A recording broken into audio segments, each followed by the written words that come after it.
Football, at its absolute pinnacle, is rarely a straight line. It is an unforgiving landscape of psychological warfare, tactical chess, and moments of pure, unadulterated chaos. The World Cup knockout stage does not care for reputation, nor does it bow to historical pedigree. When the final whistle blew at the Atlanta Stadium, the collective gasp from the traveling English faithful told the entire story. This was not just a victory. It was a narrow escape from the jaws of a historic sporting catastrophe, a grueling test of structural resilience against a fearless and tactically brilliant Democratic Republic of Congo side.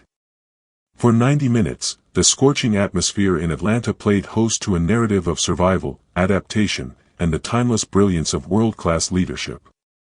What we witnessed was the beautiful game stripped down to its barest essentials. Structural breakdown, relentless pressure, and individual redemption. To truly understand the weight of this fixture, one must look at the immense pressure resting on the shoulders of Thomas Tuchel and his England squad. Entering the tournament as one of the heavy favorites, the English media and public expected nothing less than absolute dominance, a ruthless march through the early knockout stages.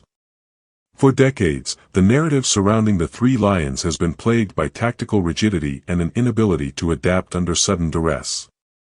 On the technical bench, Thomas Tuchel carried his own tactical legacy, known for meticulous positional play but facing intense scrutiny over his selection choices in this high-stakes environment.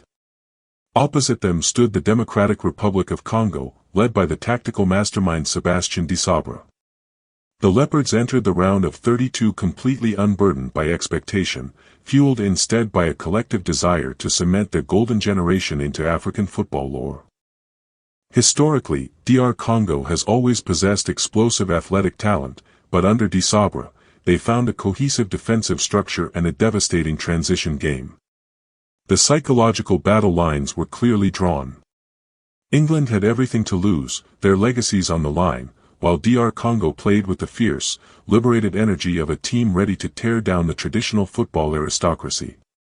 The tactical chess match began the moment referee Adam Makodma got the game underway. Thomas Tuchel deployed a classic 4-2-3-1 formation, looking to control the central spaces through Declan Rice and Elliot Anderson. However, Sébastien Desabre countered with a dynamic, hard-pressing 4-3-3 block that completely disrupted England's build-up play from the opening whistle. The consequence of England's sluggish ball circulation became glaringly obvious in the 7th minute.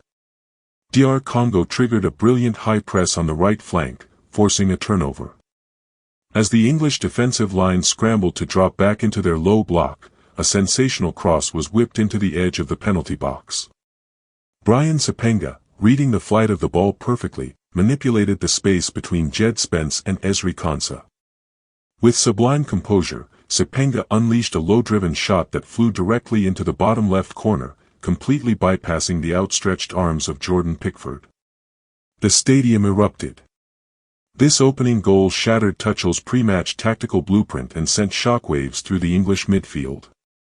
Frustration immediately began to boil over for the favourites.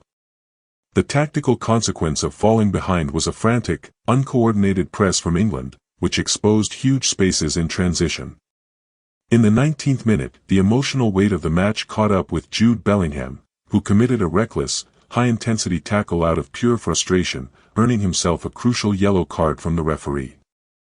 DR Congo refused to back down from the physical battle, and less than 10 minutes later, Noah Siddiqui received a yellow card of his own for a tactical foul to break up a dangerous English counterattack.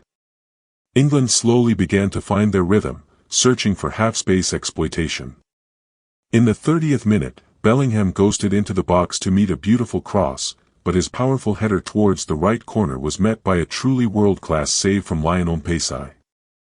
5 minutes later, Marcus Rashford found space inside the penalty area, firing a powerful first-time shot, only to see it desperately blocked by a resilient Congolese body. The tactical danger for England was far from over.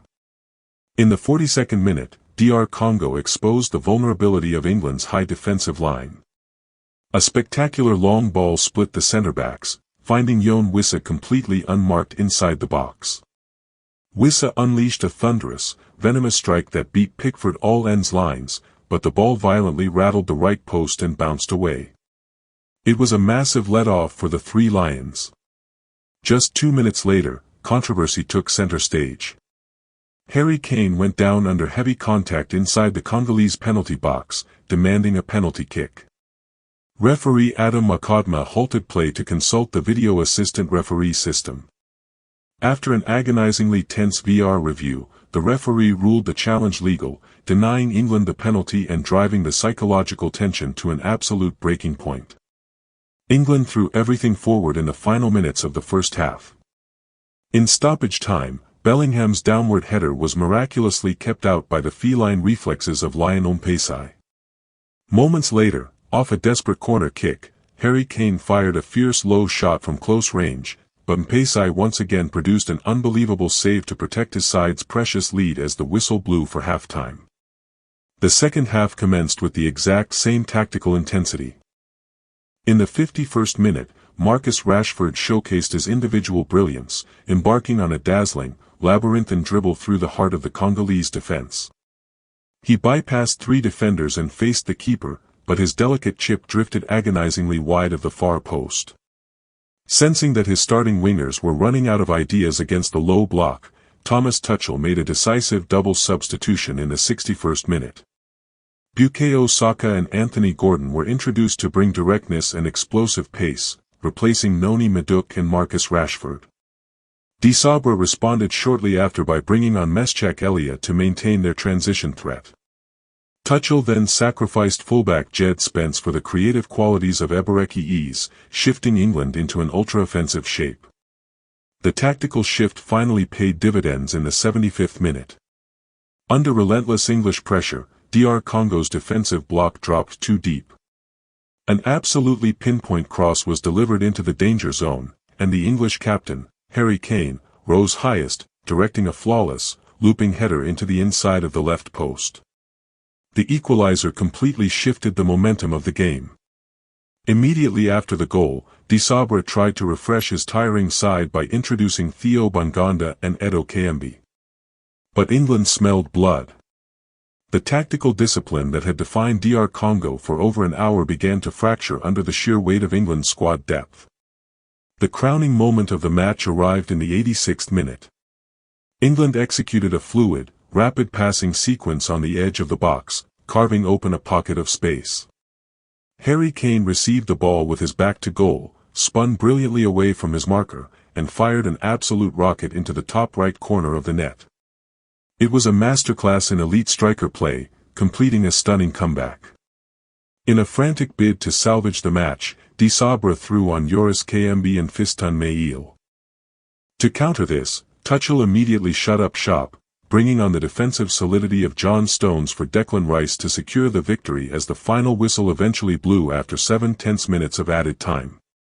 This grueling 2-1 victory leaves a profound impact on the landscape of this World Cup. For England, the result is a massive psychological relief, proving they possess the tactical flexibility and mental fortitude to overcome adversity on the grandest stage. However, Thomas Tuchel will have sleepless nights analyzing their defensive vulnerabilities against direct transition play. For the Democratic Republic of Congo, this defeat is utterly heartbreaking, yet it serves as an undeniable statement of their quality. They pushed one of the world's football superpowers to the absolute limit, demonstrating tactical sophistication that will earn them immense global respect. Now, as the dust settles on this epic encounter in Atlanta, the tournament moves forward. Can England fix their structural issues and ride this wave of momentum all the way to football immortality, or will their defensive fractures inevitably catch up with them against even more ruthless opposition? Let me know your thoughts in the comments below.